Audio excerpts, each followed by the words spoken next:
कोलकाता येथील सरकारी रुग्णालयातील महिला डॉक्टरवर बलात्कार करून निर्घृण हत्या करण्यात आली। त्या घटनेच्या निषेधार्थ निवासी डॉक्टरांनी देशभरात बेमुदत संप पुकारला आहे। ठाण्यातील महानगरपालिकेच्या कळव्यातील छत्रपती शिवाजी महाराज रुग्णालय व राजीव गांधी वैद्यकीय महाविद्यालयातील जवळपास 300 निवासी या संपामध्ये सहभागी झाले आहेत। कठोर ॲक्ट आणला पाहिजे अशी मागणीही यावेळी करण्यात आली। संपाच्या 4थ्या दिवशी निवासी डॉक्टर संपावर असल्याने रुग्णालयात दैनंदिन सेवावर याचा परिणाम झाला असून रुग्ण आणि रुग्णालयातील डॉक्टर दोघांवरही ताण पडला होता। निवासी डॉक्टर संपावर असले तरी बाह्य रुग्ण विभागात येणारी रुग्णांची संख्या कमी झालेली नाही। सध्या कळवा रुग्णालयातील बाह्य रुग्ण विभागात 2130 रुग्ण येत असून निवासी डॉक्टर उपलब्ध नसल्याने रुग्णालयातील डॉक्टरांवरच हा ताण पडत आहे। याशिवाय अपघात विभागावरही याचा परिणाम झाला असून आवश्यक मनुष्यबळ मिळत नसल्याचं समोर आलं आहे। दुसरीकडे रुग्णालयात नियमितपणे होणाऱ्या शस्त्रक्रिया देखील पुढे ढकलण्यात आल्या असून रुग्णालयातील डॉक्टरांच्या सुट्ट्या देखील रद्द करण्यात आल्या आहेत। त्यामुळे नियोजन करताना रुग्णालय प्रशासनाची अक्षरशः दमछाक होत आहे। याविषयी छत्रपती शिवाजी रुग्णालयातील जिल्हाधिकारी कार्यालय असा मूक मोर्चा काढण्यात आला।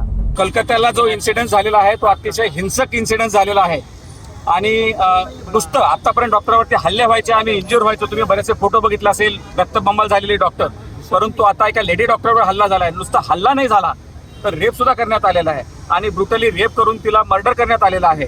त्याच्यानंतर 200-300चा मॉब येऊन जो काही क्राईम सीन आहे तो क्राईम सीन सुद्धा व्हँडलाइज केलेला आहे, जेणेकरून काहीही एव्हिडन्स मिळणार नाही। त्या संदर्भामध्ये आम्ही हा स्ट्राईक करत आहोत आणि हा जो काम बंद आंदोलन आहे किंवा विड्रॉल ऑफ सर्व्हिसेस आहे ते इंडियन मेडिकल असोसिएशन, जी जगातली सर्वात मोठी NGO आहे, ज्याचे 4 लाख मेंबर आहेत आणि आमच्यासोबत बाकीचे सगळे असोसिएशन सोबत आलेले आहेत। संपूर्ण भारतभर आज अशा प्रकारचा एजिटेशन आम्ही चालू केलेलं आहे। 1700 ब्रांचेस आहेत, 4 लाख डॉक्टर्स आहेत। आज आम्ही 24 आवर्ससाठी सगळ्या सर्व्हिसेस बंद केल्यात। No operation, no OPD, no admission patient except dire emergency. हा सध्या तरी इंडियन मेडिकल असोसिएशनने 24 तासाची हाक दिलेली आहे। आज सकाळी शनिवारी 6 वाजल्यापासून उद्या सकाळी 6 वाजेपर्यंत आम्ही सगळ्या सर्व्हिसेस बंद केलेल्या आहेत। एवढंच नाही तर सगळे मेडिकल कॉलेज, जेवढे काही गव्हर्नमेंट आणि प्रायव्हेट मेडिकल कॉलेज आहेत ते सुद्धा आज बंद आहेत। इथे डॉक्टरांची जी असोसिएशन आहे, जुन्या डॉक्टरांची, जी सतत आंदोलन करत असते, खरं म्हणजे यांच्यावर नेहमी हल्ले होतात आणि आज त्यांच्या हल्ल्यात त्यांना प्रोटेक्ट करण्यासाठी आज आम्ही रस्त्यावर उतरलेलो आहे। तर मार्चचे डॉक्टर, इथे डॉक्टर सचिन पटेल आहेत मार्चचे अध्यक्ष, ते सुद्धा आलेले आहेत। इंटर्न्स, टीचर्स जे मेडिकल कॉलेजमध्ये शिकवतात ते सुद्धा, आणि बाकीचे नॉन ॲलोपॅथिक डॉक्टर असोसिएशन जेवढे आहेत, निमा, TDMP वगैरे सगळे डॉक्टर सुद्धा या आज रस्त्यावरती उतरत आहेत। गव्हर्नमेंटकडे आमची साधी मागणी आहे, जी विक्टिम आहे तिला न्याय मिळायला पाहिजे। जो काही एव्हिडन्स डिस्ट्रॉय केला गेलेला आहे तर तिला न्याय मिळायला पाहिजे। तिच्या फॅमिलीला कंपन्सेशन देण्यात यायला पाहिजे।